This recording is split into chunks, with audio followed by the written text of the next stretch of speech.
Our City Heritage cruise today will take us along the canals of Birmingham in around 65 minutes, starting in Brindley Cruises, named after James Brindley, the engineer who built the first canals in Birmingham. We're approaching Old Turn Junction, where canals meet in 4 directions. To the right is the Birmingham and Fazeley Canal, which meets the Coventry Canal at Fazeley Junction near Tamworth, providing links to the rest of the country.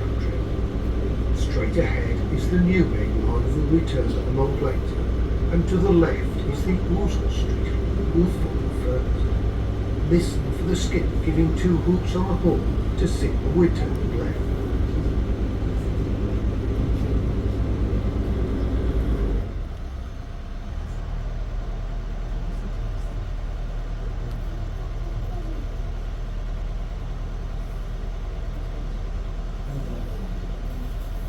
It was on a cold January day in 1767 that several prominent businessmen held a public meeting in Birmingham to consider the possibility of building a canal towards Wolverhampton, and they commissioned the canal engineer James Brindley to survey a route.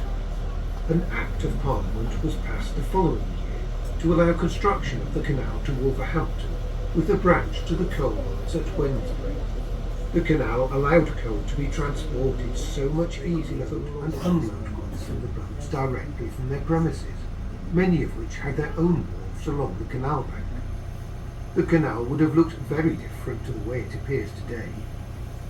None of these large new buildings for our modern ways are pulled by horses, struggling along the narrow crumbling towpath at the edge of the canal, which wouldn't have the firm surface we see today, and doing so in all weathers at all times of the year, stopping only when the ice was too thick to brake. One of the largest canal-carrying companies, whose fleets of boats carried cargoes all around the country. You will be able to see the fellows Morton and Clayton name on the side of the building in a moment. We're entering Sherborne Wharf, a marina still serving the needs of modern boaters and the home base for this trick boat. Space for carrying their loads and the money they could earn, but modern boaters can use the full length of their boat as living space. They have the same amenities as you have at home, with central heating, hot and cold running water, and electric power for fridges, televisions, computers and mobile phones. Sherborne Wharf Marina services for the boat, including chandlery, repairs, maintenance and so on.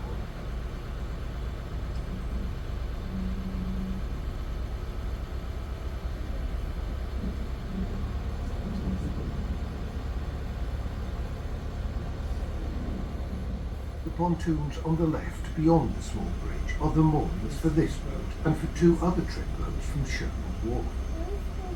Their names are Euphrates Packet, Jericho and St. Catherine. All are available for private hire or charter for fully licensed and catered cruises and parties, both daytime and evening.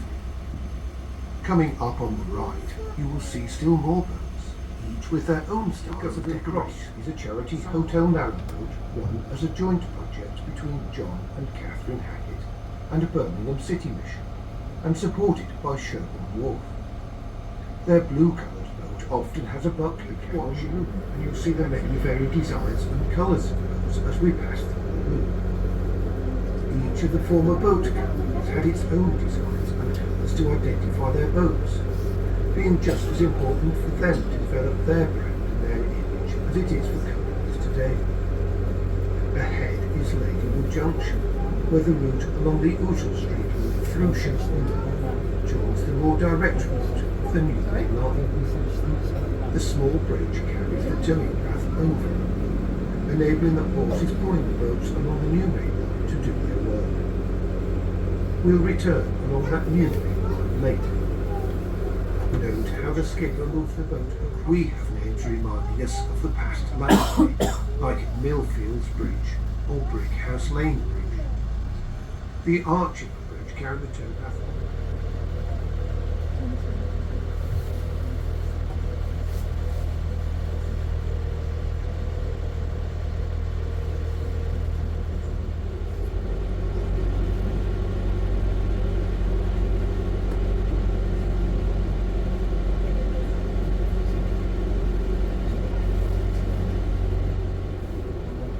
bridge on the right carries the towing path over the entrance to Monument Lane Basin, which is still there today, although reduced in size. This was an interchange basin with the London North Western Railway, where goods were transferred between canal and rail. In many parts of the country, the building of the railways triggered the decline of the canals that were often competing to carry the same goods for the same customers. There was fierce and ruthless competition to win the trade, and in most cases the canals lost out, leading to a long period of decline and in some cases closure and abandonment. In the Midlands there was a good relationship between the canal and the railway companies, who often worked together to increase their trade, ensuring the survival of more canals for us to see today. You will see the railway running close to the canal, following the same straight level route, never deviating far from the canal all the way to Wolverhampton. After cruising all the way round, which is part of James Brindley's old main line with its twisting and turning route, we're staying on the new main line with its more direct route.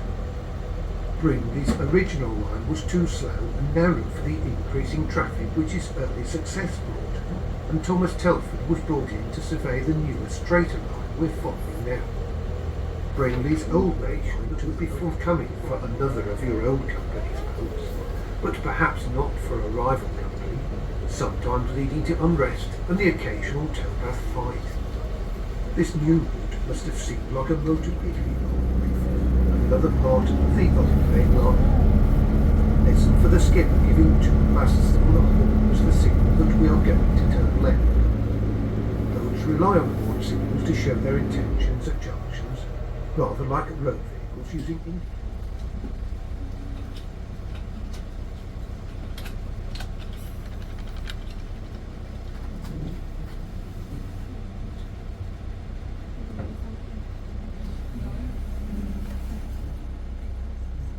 We pass under Icknield Port Road twice. First under the bridge we're approaching, then again in a few minutes as we take a long semicircular route to our left. Between the bridges, and only visible to people on boats like us, is the British Waterways Maintenance Depot.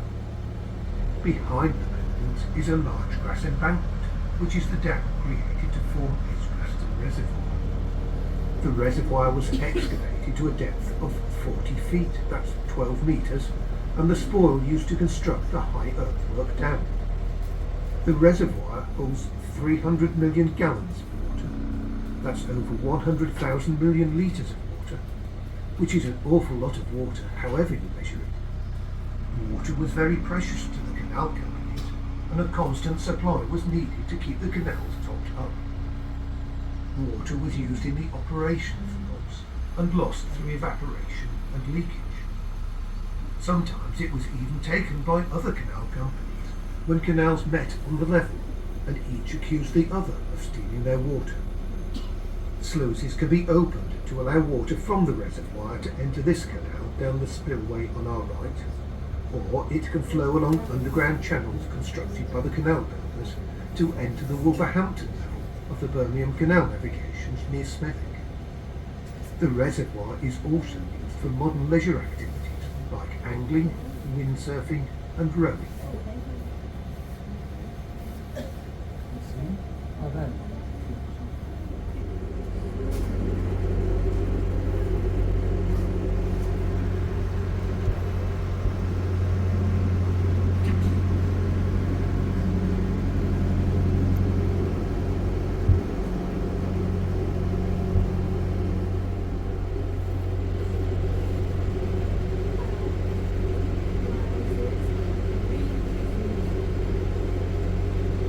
Regeneration is changing the views from the canal. Once the popular Ladywood Crown Cinema stood by the canal, opened on Boxing Day 1927 and demolished 80 years later.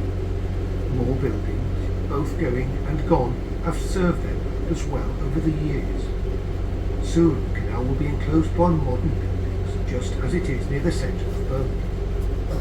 It's not that many years since the canal where we started near the ICC looked as derelict as this.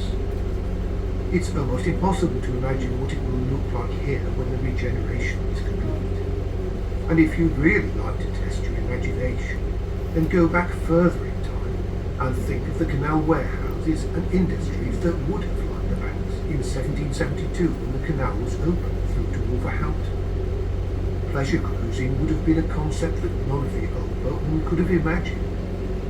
Now you can not only enjoy these trips, but you can hire boats to cruise yourself along the attractive canal system, or be pampered on hotel boats where you merely have to sit back and watch the scenery drift by.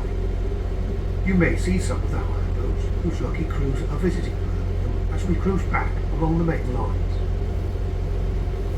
Lead our journey around the Icknield Port Loop, part of Brindley's old main line, when we reach Sandy Turn, and we retrace our route for a few minutes heading back towards the centre of Birmingham. It may look rather different, facing the north.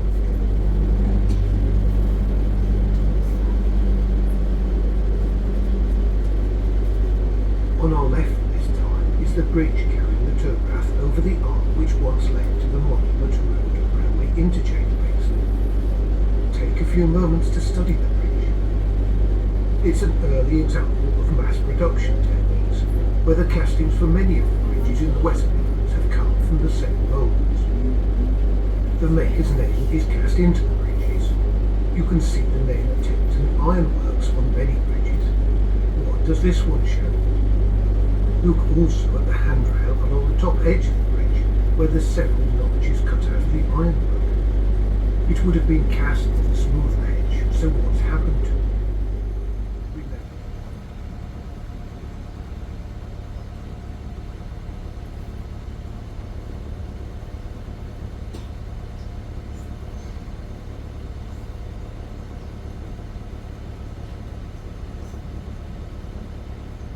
Remember how we came through the Ocean Street and Sherborne Wharf near the start of our cruise, then passed through the right-hand arch of St Vincent Street Bridge. Now we're keeping right to pass through the other arch of the bridge, and this time we'll pass straight on along Telford's new main line.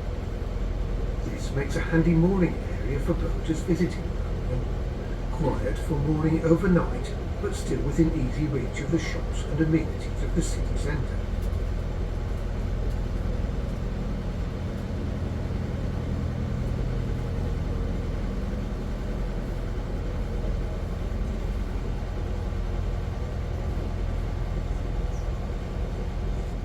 Then delivered locally by horse and cart. You'll get a glimpse of the building and the lovely cobbled yard through the gates on the left. At the side of the cobbled yard is a former school building, used more recently as the Fiddle and Bone pub, but now seeking a new use.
Modern building on the left is the NIA, or the National Indoor Arena, opened in 1991 on the site of the city sauna. It has a seating capacity of nearly 13,000 and is used for sporting events, concerts and other entertainment. At the junction there are more original cast iron bridges. You'll see the name of the manufacturer and the date showing it was made locally in 1827 at the Worsley Ironworks, about 9 or 10 miles away towards Wolverhampton. The island here is not, as some would have it, a traffic roundabout. Try steering a long narrowboat round that, and you won't find it easy. It was placed there when the canal was much narrower, as an anchorage for stock planes in case there was a breach in the canal.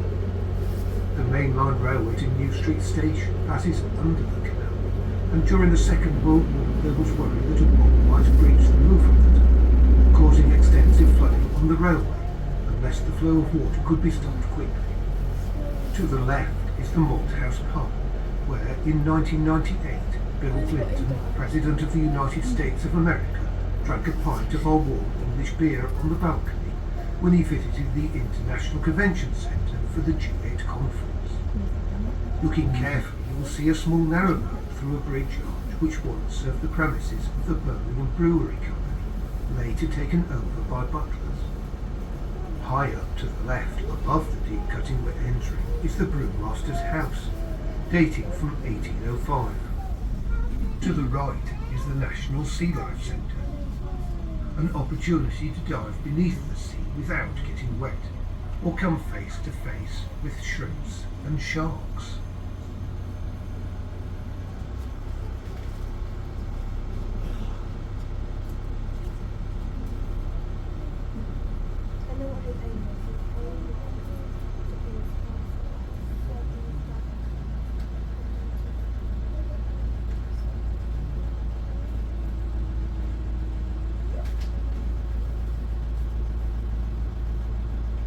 We're approaching our starting point outside the ICC, but please stay seated. We're facing the wrong way and we've got more to see yet. The ICC has 10 halls and 10 executive meeting rooms, plus the Symphony Hall with its world-class acoustics and stunning auditorium, considered to be the UK's finest and one of the best in the world.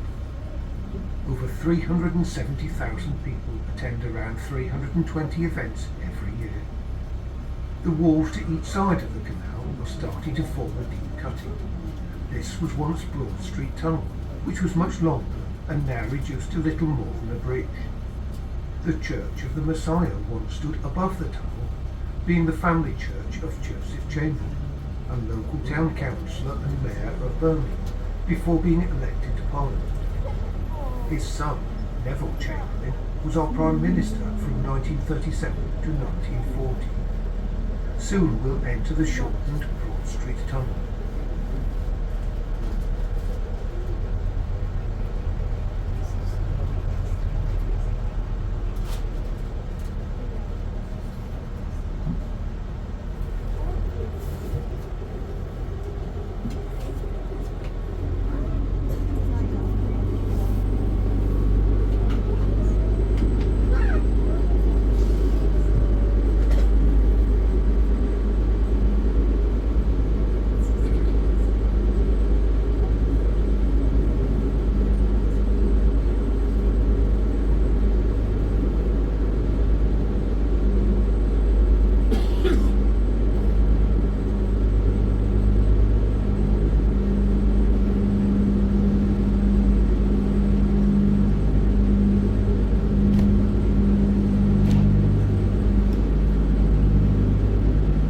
Canal widens considerably beyond the tunnel to form Gas Street Basin.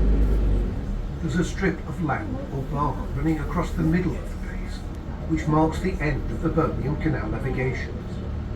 The other side of the bar is the Worcester and Birmingham canals. There was no connection between the canals for the first 20 years of their combined permitted a connection between the canals, and a stop lock was constructed to link them together. That had 2 pairs of gates, allowing the water levels to differ in either direction, without precious water resources being taken by either company from the other.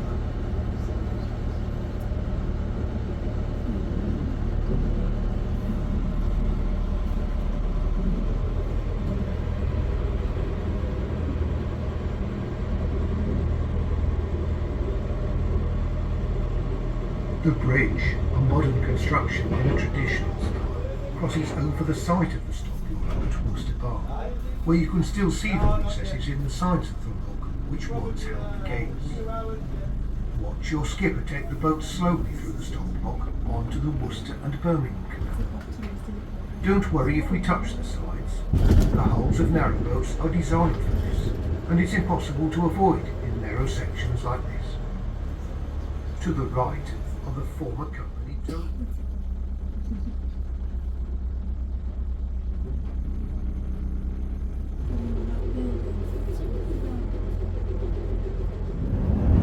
We'll turn our boat around in the wider section of canal and salvage terminal. It's not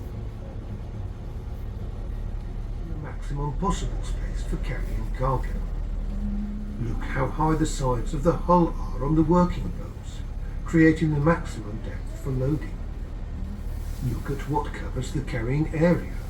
Sometimes the cargo is sheeted over, with a plank running along the centre of the cargo area to keep the sheets up.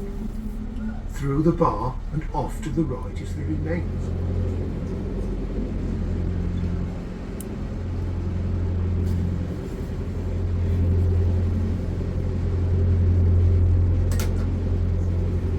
We're heading into Broad Street Tunnel, where our steward will leave us for